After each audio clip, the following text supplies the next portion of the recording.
Hey, what's up, everybody? True Boxing here. Thank you for coming back to get hit with the truth. So today we're doing a what's next on former unified heavyweight champion of the world, Andy Ruiz Jr., following his draw with Jarrell Big Baby Miller on the August 3rd Riyadh season supercard that was headlined by Terrence Crawford and Israel Madrimov. Now, before we get into that, if you could smash the like button, leave a comment, or subscribe to the channel, I really do appreciate any and all support that I can get as I continue to build my channel here. Also, today I got a guest in the room, Little True Boxing. Hello. That's my boy. He's probably going to become my editor. We're just talking about that so we can slice up videos and stuff. So back to Andy Ruiz Jr., the former unified heavyweight champ.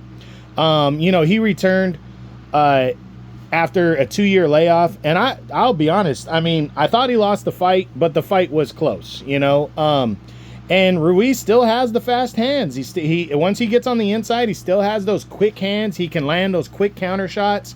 That's always what's made him a threat. The guy technically is not bad. He just, if he were in better shape and more active, I think he'd be more of a threat in the division.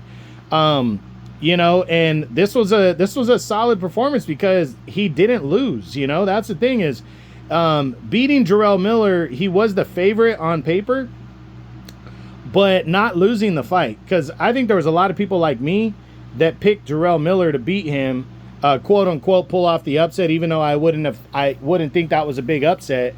But I think a lot of people were looking at Andy Ruiz coming off a 2-year layoff, like, this dude's bound to lose this fight. And once he does, that's going to be it for him. But he didn't lose, and he actually looked better than I thought. And I think it's just going to keep opening the door for him because we know Andy Ruiz is a big name, and that means big fights. People want to cash in on a big name and go after the big fights.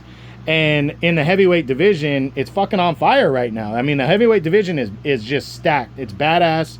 Turki Al-Sheikh from Saudi Arabia is pouring all his money into these fights, and he's making these huge cards pop off and happen, and he loves the heavyweights. That's his favorite thing, is the heavyweights. That's why I got into boxing when I was little, was when Mike Tyson, Evander Holyfield, and all those guys from back then, Lennox Lewis, that's how I fell in love with boxing when I was young. And that's what's always carried boxing as the heavyweight division, and Turki Al-Sheikh appreciates that, and he's pouring his money into it. And a guy like Andrew Ruiz with a big name, it's kind of a chubby, fat dude that you don't think is going to beat you, and then boom, he lands a big shot. It sells fights, guys. That's why after Andrew Ruiz upset Anthony Joshua a couple years ago, it made such a big headline. He became the first Mexican-American heavyweight champion ever, and that's just a big deal. So Andrew Ruiz can ride those coattails into bigger fights moving forward. Now, let's run through the top 10 and see what possibly could be next for Andy Ruiz following this Jarrell Miller fight. First off, a rematch with Jarrell Miller. I mean, I'd love to see it. Would Andy Ruiz want to take that fight? I'm leaning towards the less likely because I haven't heard anything about it, but I honestly would not be surprised if these two dudes return to fight each other on the Fury-Usyk undercard on December 21st, because that's going to be a big super card right there again. Turki Al-Sheikh is going to want to stack that card with big heavyweight matchups. And I think Andy Ruiz and Jarrell Miller would be huge, and Jarrell Miller's a big enough name. He's a big enough name to make it a believable fight moving forward. So I really could see a rematch taking place. We'll see though. Getting to the rest of the top 10, Alexander Usyk, the unified champ, not going to happen. Usyk's fighting Fury in his next one, so Usyk is not going to fight Andy Ruiz. Tyson Fury. Fury is likely, if he beats Usyk, likely going to fight Anthony Joshua. Even if he loses to Usyk, there's a chance he fights Anthony Joshua next. So maybe there's an outside chance if Fury were to lose that he would fight Andy Ruiz just for the money. But I honestly don't see that going on. Anthony Joshua, third fight. Joshua, if he beats Daniel Dubois and becomes the IBF heavyweight champ, I think he's going to focus on Fury win or lose, or the winner of Fury Usyk next. I don't think he wants that fight with Ruiz yet, but that doesn't rule out a future third fight with Andy Ruiz. Then you got Daniel Dubois. If Daniel Dubois beats Anthony Joshua and retains the IBF title, he's probably going to be looking at the winner of Fury and Usyk. Maybe there's an outside chance because Ruiz has a big name that Dubois would fight Andy Ruiz. I do think that could happen, but I'm going to lean towards the less likely. Joseph Parker, which would be a rematch. That's an interesting one right there because Parker, he's hot right now, but he might want to avenge that defeat he had to Andrew. I mean, Andrew Ruiz might want to avenge the loss to Parker, and Parker, because Ruiz has a big name, he might say fuck it and fight him because Parker's waiting around to get his title shot anyway. So why not fight another guy with a big name that Parker would be a favorite against?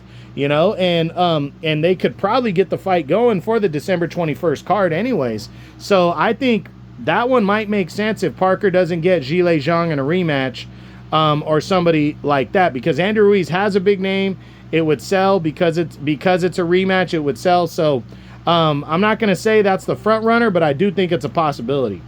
Then there's Zhilei Zhang, the hard-hitting Chinese heavyweight. I mean, Zhang has so many options because he's a big name and he has a big following in China around him, and he's an entertaining older fighter. I mean, if Zhang and Parker don't fight, then I think Zhang and Bakole could be a possibility. But would Zhang pass up an Andy Ruiz fight if that was his best option?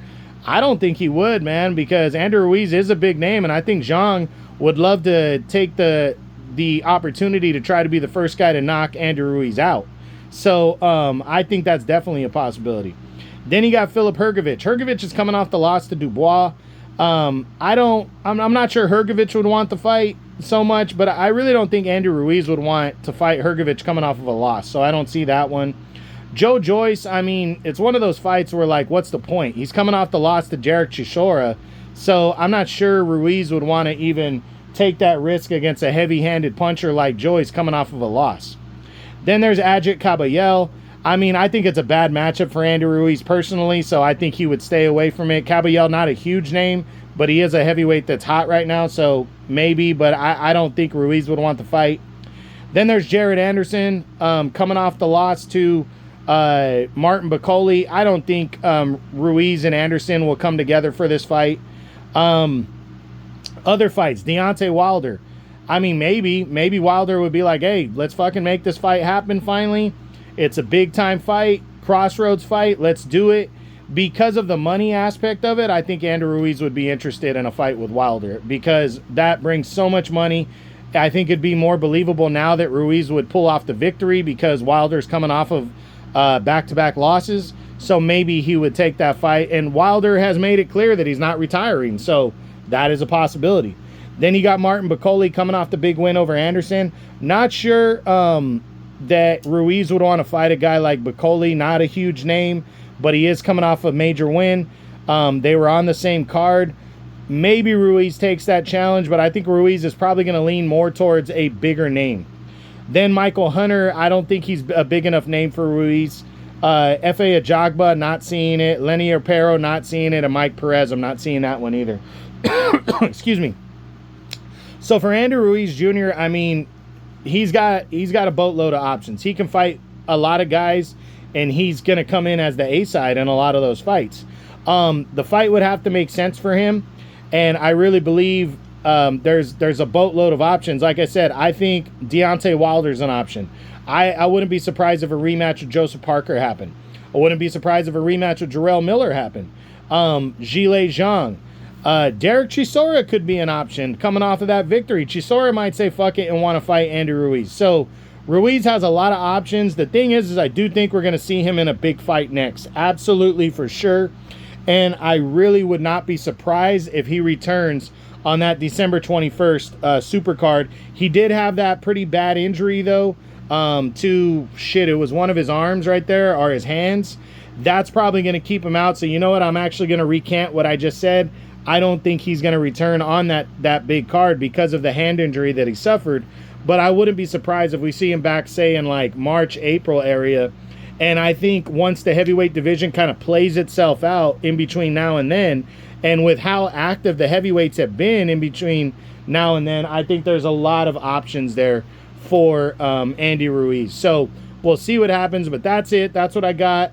that's my what's next on former unified heavyweight champion of the world, Andy Ruiz Jr., following his draw with Jarrell Big Baby Miller on August 3rd on the Riyadh Season Supercard. I hope you enjoyed the video. If you did, smash the like button, leave a comment, or subscribe to the channel. This is True Boxing. You've been hit by the truth. You've been hit with the truth.